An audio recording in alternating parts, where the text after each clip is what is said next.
নমস্কার বন্ধুরা, সুনিতার হেসেলে সবাইকে স্বাগত। আজ চলে এসেছে আরেকটি নতুন রেসিপি নিয়ে। আজ আপনাদের সঙ্গে শেয়ার করব একদম অন্যরকম পদ্ধতিতে ঢ্যাঁড়স বা ভেন্ডি আলু পোস্ত।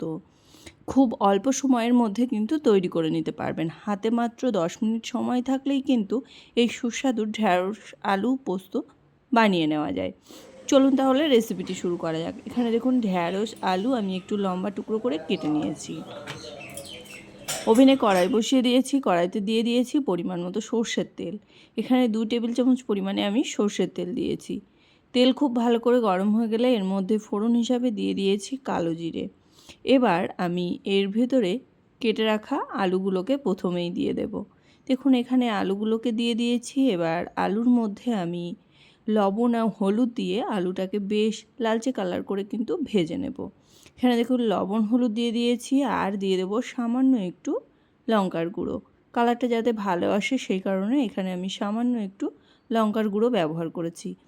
এইভাবে নাড়াচাড়া করতে করতে আলুটা বেশ লালচে কালার করে ভেজে নেব। আলু বেশ লালচে কালার করে ভেজে নিয়েছি। এবার এর মধ্যে কেটে রাখা ঢ্যাঁড়স বা ভেন্ডিগুলোকে আমি দিয়ে দিয়েছি।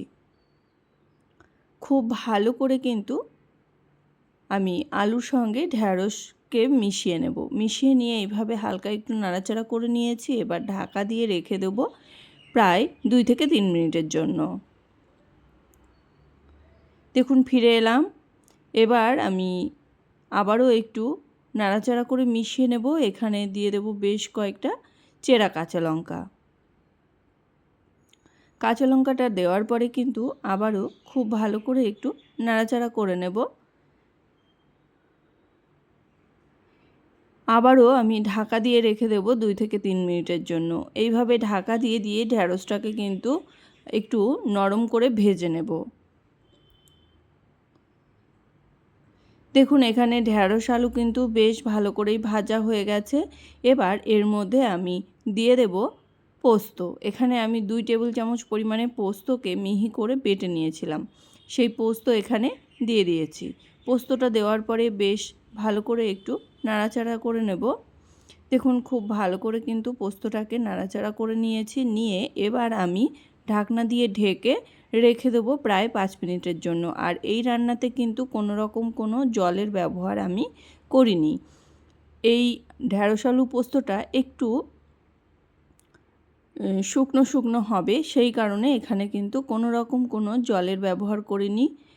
হালকা আঁচে ঢাকা দিয়ে দিয়ে কিন্তু রান্নাটা তৈরি করে নিতে হবে। দেখুন নাড়াচাড়া করে নেওয়ার পরে আবারও কিন্তু 2 থেকে 3 মিনিটের জন্য ঢাকা দিয়ে রেখে দিয়েছিলাম। এখানে ঢ্যাঁড়স আলু পোস্ত কিন্তু একদমই তৈরি হয়ে গেছে। আলু ঢ্যাঁড়স কিন্তু খুব ভালো করে সেদ্ধ হয়ে গেছে। এবার স্বাদ অনুযায়ী এখানে দিয়ে দিয়েছি সামান্য একটু চিনি। খুব ভালো করে চিনিটাকে দেওয়ার পরে মিশিয়ে নিলেই কিন্তু তৈরি হয়ে গেল আমাদের ঢ্যাঁড়স আলু পোস্ত। এটা বানানো যেমন সোজা, খেতে কিন্তু লাগে অসাধারণ। আর এটা কিন্তু গরম গরম ভাতের সঙ্গে খেতে ভীষণই ভালো লাগে।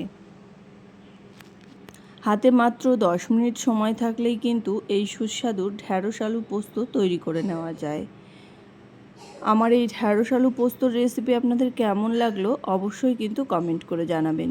যদি ভালো লেগে থাকে তাহলে একটা লাইক করবেন আর সাবস্ক্রাইব করে পাশে থাকার অনুরোধ রইল। আজকের মতো এই পর্যন্তই। আবার দেখা হবে নতুন কোনো রেসিপি নিয়ে। ভালো থাকবেন, সুস্থ থাকবেন। ধন্যবাদ।